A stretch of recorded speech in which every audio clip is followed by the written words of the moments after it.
It's great to welcome to the program today Oliver Thorn, who's a professional actor and also the creator of Philosophy Tube, a YouTube channel with about 500,000 subscribers teaching philosophy in fun, interesting, and I would say well-produced ways. Is that fair to say? Oh, thank you. That's very kind of you. It's a pleasure to be here. So, I mean, for people not familiar with you, to talk a little bit about the philosophy piece of it. I mean, how long have you been studying philosophy, and sort of like what's your relationship generally to philosophy?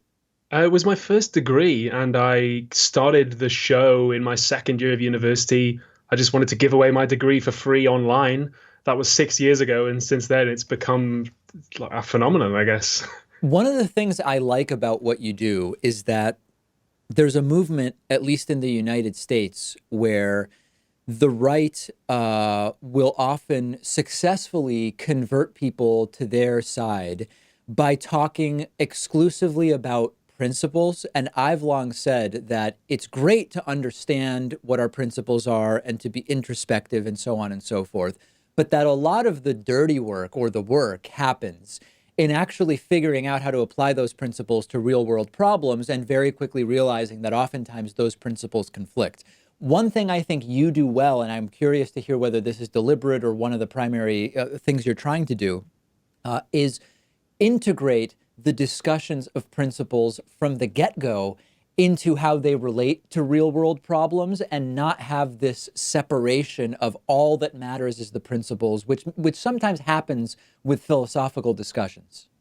Yeah, definitely. I always try to make the philosophy relevant to everyday life. I mean, that's half the fun, and that's half of what I try and do is say, no, this isn't just some sort of ivory tower academic like a BH strokey thing. Like philosophy isn't relevant to people's lives. Like I think if that's the way you're doing philosophy, then I think arguably you're doing it wrong. The whole point is that it's sometimes life and death, and it's vitally interesting and is so interesting and important if you give it a chance. So yes, I absolutely try and do that deliberately. Are you trying to reorient people's values or perspectives? Is that, or how would you describe like the goals of what you are doing? Is it education? Do you consider that it goes beyond that into advocacy? I think it's definitely educational. I also try and take a bit of a new approach to education. I find that certainly they're not exclusively on the right. Often when people talk about philosophy and principles in education, it's very competitive. It's like you need this so you can win, or you need this to be like aggressive. The analogy that I use is like imagine if people only went to the gym because they were training to be street fighters. It's like it's just kind of a weird way of doing it. Whereas what I try and do is create an environment where it's not competitive. It's not about like poning the libs or like winning the debate. It's about curiosity, not ambition, is the mantra that I try and use. So yes, it's educational, but also I've got a kind of meta educational attitude towards it, which I try and bring across in my work as well. Have you heard anecdotally about people whose worldview or at least their views on particular issues have been drastically altered by consuming your content? Yeah, big time. I get emails almost every day from people who say that, which is amazing. And what's the gist of it in the sense of, I mean, I guess I have many questions about this. Feel free to pick any of these that you want to address first. I mean, are you seeing what is the ideological change that seems to most commonly be taking place? What is it specifically that people say it was that changed their minds? I get a lot of emails from people who say that they used to be alt-right and then they found my work and they move across. I get a lot of emails from people saying that they are still like don't quite agree with everything I say, but they're starting to move across. After my video on abortion, actually, I got a lot of people who are pro-life who said that I changed their mind, which was interesting. And I actually get a lot of emails in particular from men who are like looking for a new way of being masculine or approach to being intellectual that isn't necessarily competitive, who say that they really value that kind of environment that I create. So Oh, it's that's quite diverse, interesting. but yeah, but it's quite diverse. But I do get a lot of yeah, I do get a lot of people writing to me saying that I've sort of changed their outlook on things, sometimes in subtle ways and sometimes very drastic ways, which is always lovely. Can you talk a little bit about that, the what you hear from men? So I think you said that was interesting that people get from you, they get a different way of being, was it a different way of being masculine? And can you just remind me again how you said that? That was interesting. Yeah, I do get a lot of emails from guys and people of all genders, but especially Sure. guys who say that they're kind of looking for a way to be masculine that isn't necessarily competitive or aggressive, um, and that they find that the environment I create sort of helps them do that. A way to be intellectual again that isn't about like winning the debate or like training for the fight, but is just about sort of exploring it for their own sake and having a curious attitude. One of the things I've expressed kind of concern about is okay, so at the 30,000 foot level, or 10,000 meter level, for lack of a better term, we have talked about these algorithms that will often create self perpetuating feedback loops where people are sort of pushed further and further into more and more extreme content. I believe it happens more on the right, but it could conceivably happen on both sides of the political spectrum, and we could kind of have that conversation. And then I will also hear from people much like you who say that my content was at some point in their deprogramming phase, something that the algorithm suggested and got them out of whatever ideology they had initially been pulled into. And one of the things I've said is, on an objective level, I think that this is good in that I think the alt-right is a bad set of ideas. And if someone gets pulled out of that and they come over to my side, that's good.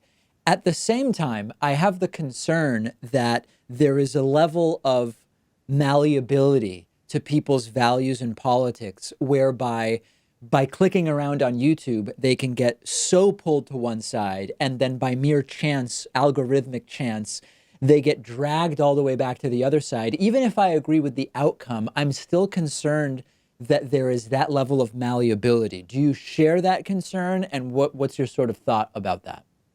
I, d- I see where you're coming from. I understand the worry, especially that it seems to be governed by kind of big technological unseen forces like the algorithm. But at the same time, I think that's absolutely wonderful that people can learn and change their minds, and that people remain curious, and that all it takes is like a little knock on a door you hadn't realized was there, and you can open it and be like, oh my God, I was wrong the whole time. And that's one of the feelings that I love, is when you go, oh my gosh, I was completely wrong about this. And now I Yeah. have an opportunity to learn something wonderful and new and something I'd never considered about. The emails I love the most I get from people when people say, I never thought about it that way, or I never thought about it at all.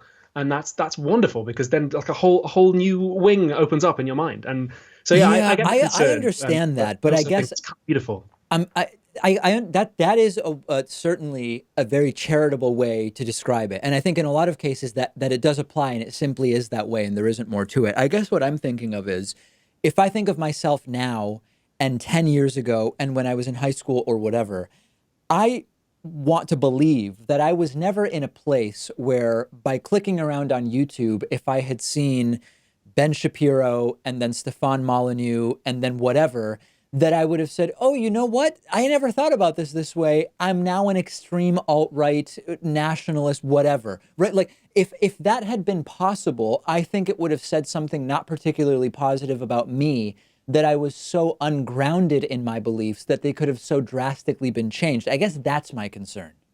Well, I mean, how I almost went down that path myself a Mm, few years ago. I went through a phase of I went like a Hitchens Dawkins atheist phase that was gradually getting more and more radically right wing. yeah. But also, I mean, 10 years ago I was what, 16? So I mean, who really is that firmly grounded in their beliefs at 16, or indeed at any age, that they can't be persuaded? I mean, I understand the desire to think, oh God, well, I don't like the idea that I could have gone down that road. But at the same time, there's something quite, I think maybe that speaks to that competitive mindset, that actually that, I don't want to think of myself that I could ever be persuaded by that. But I mean, it could happen to all of us. Like, Yeah, no, I mean, I guess it's a matter of degree, right? There's no and I want to be clear, I'm not suggesting that we should all be completely insulated from the idea of re-examining our beliefs or considering some of our conclusions may have been off. But, I guess I'm reminded of there's this cultural critic and arbiter of ideas named Dave Rubin, who you may be familiar with, who at nearly 40 years old had almost a 180-degree sort of political realignment or awakening. And while he insists a lot of his positions haven't changed, like, for example, he's for gay marriage, there's something about that if we believe it to be genuine, and not everybody does, at that age, to exist in a way that you could so radically be, quote, awakened, something about it I find concerning, even without disagreeing with you, that being open to new ideas and re-examining beliefs is, of course, something we should encourage. I mean, I agree, and I also I see where you're coming from in saying that it's concerning. I think it's both concerning and kind of beautiful at the same time. Can you talk a little bit, not to go completely off in that rabbit hole, can you talk a little bit about, is there a political philosophy that is implicit in most of the sort of status quo political conversations that are happening today about neoliberalism and social democracy, or, if we look at like the most prevalent political debates today, is there a philosophical underpinning that you believe exists there, but which most people have not actually studied in detail, which would be particularly useful to understand the political debates that we're having? I think certainly a lot of the discussions I have with people that revolve around political philosophy, people tend to come at it from a liberal, capital L, liberal point of view. And I understand that in the US, people sometimes use the word liberal differently. So in the UK, I would say that both the major political parties in your country are capital L liberal, Yes. even though one of them is more conservative.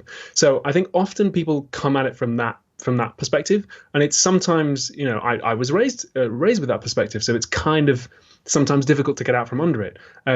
I find it very interesting and very rewarding and kind of fun to make people aware of that perspective. I did a series a while ago, it was quite a few years ago now, called "What Was Liberalism," which a lot of people have written to me saying, I never thought about it like that, which is quite interesting, almost like trying to step outside of it and look in. So I guess people learning a little bit of like what liberalism is and where it comes from and how it's not sort of built into the fabric of the universe, but in fact, you can get curious about it and change if you want to.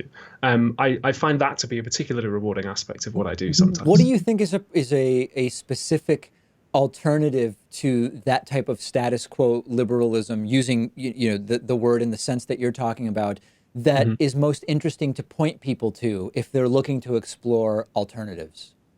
I try not to point people towards a specific tendency or anything, but like one alternative to liberalism would be fascism, and another would I guess be leftism. So I would say that I'm a leftist, and I deliberately in public don't get any more specific than that. But certainly, I find that a lot of people reflexively defend capitalism without really having necessarily thought about it or everything that comes along with it. And sometimes it's fun to kind of pull on that thread and think, okay, where did you get this idea from? And I describe it as like dislodging an idea inside your head and saying, where did I get this and how does it work and do I want to keep it or not? And sometimes people go, yes, actually I do, now that I understand it, I do want to hang on to this, and that's fine. And sometimes people go, actually, you know what, this is kind of weird, and what else have you got? There's a couple things that you do that I'm curious about, whether you do them for a particular strategic reason or they are merely the way you like to do things, or whatever the case may be. One is that your videos are produced in a way that includes, I'm thinking that they include scripts and sort of some pretty specific thought as to what is said and when, sometimes costumes and imagery and things that sort of go around the edges of the ideas. Is that something you do merely because you enjoy it? Is there some strategy behind it? I mean, speculating the idea that maybe it helps appeal to people that might be, I don't know, center-right gamers that might get pulled in by the algorithm, or whatever the case may be. I mean, how much of that is merely what you like to do versus a strategic decision? I mean, it's both. So, but perhaps for your viewers who haven't seen any of my videos, I should say I will sometimes include. I use a lot of visual metaphor. I use a lot of costumes and characters and narrative devices. In my video about abortion, which we mentioned earlier, it was spliced in with a short film that I made. And I do all of that again, both partly because I love it, because in my other life I am a professional actor and I love theatre and film and the use of visual metaphor and telling a story that way. But it also does help. It does help draw people in. People get excited about it. People like it. It's very different. It's something that not a lot of people can do. When I started out on YouTube, nobody was summarizing Plato, but now you throw a stone in the woods and you'll hit 50 YouTubers summarizing Plato, right? So incorporating all that stuff is kind of like something that only I can do, and sort of brings my unique creative twist to it, which I love. And it does help people learn in different ways, because there's more than one way of skinning the cat.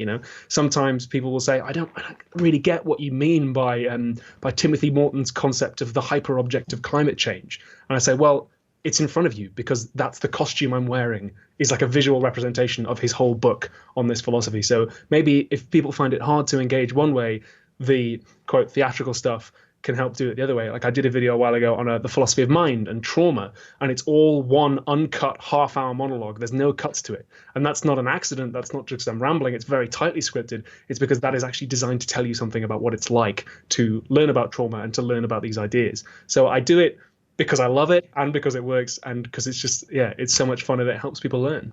Is there a particular philosophical thought line that you think is most acutely missing from the sort of brains of people that are discussing politics and culture and the way that societies should be organized, where if it was more known to people, we would all be far better off. So like I often talk about how there's such a lack of critical thinking and sort of learning how to learn and understanding how propaganda works, and that that's like a set of knowledge that would be very useful in general for a lot of the conversations we're trying to have.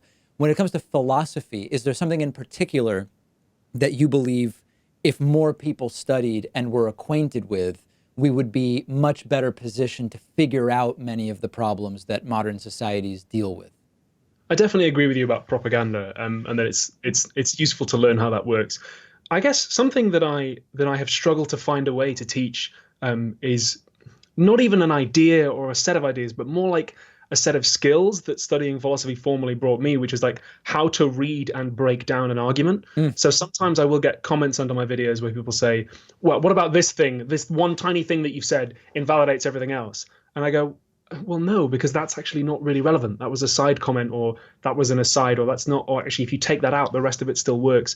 So there's something about argumentative structure and like logical structure that I think picked up. It's not even a language, like almost a grammar of philosophical arguments, which I have struggled to find a way to teach on its own. And then I'm always kind of thinking about which I think would maybe be useful. It's not even like reading comprehension. It's something even more basic than that, like logical comprehension. Like something being entailed by something else, and like how arguments fit together. I think would be really. I would find it very useful. But then perhaps that's just me not knowing how to effectively communicate with people who haven't had that study. Yeah, I mean, it is a skill in and of itself how to teach people how to teach themselves, so to speak, or to teach people how to learn. And I 100% agree. I mean, both in my academic experience and my media experience, it just seems acutely missing from a lot of the conversations that we're having about so many of the most important issues of the day. We've been speaking with Oliver Thorn, who is not only a professional actor, but also the creator of Philosophy Tube on YouTube. Oliver, so great to speak to you. I really appreciate your time.